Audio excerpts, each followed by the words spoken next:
మేము హైదరాబాద్ కంచి మేము ఆటో నగర్ వచ్చినాము. హైదరాబాద్లో ఉన్నప్పుడు బాగా బ్రతికిన వాళ్ళము. రోజు రోజు మేము పేదరికం మాలో వచ్చేసింది.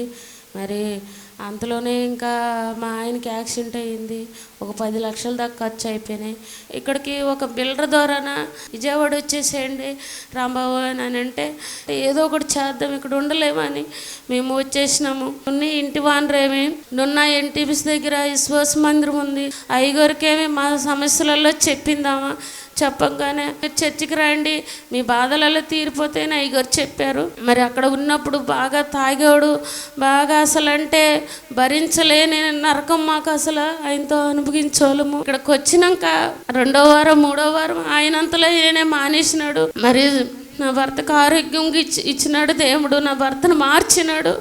ఈరోజు మేము సంతోషంగా ఉన్నాము. గొప్ప సాక్ష్యం దేవుడు దీవించును.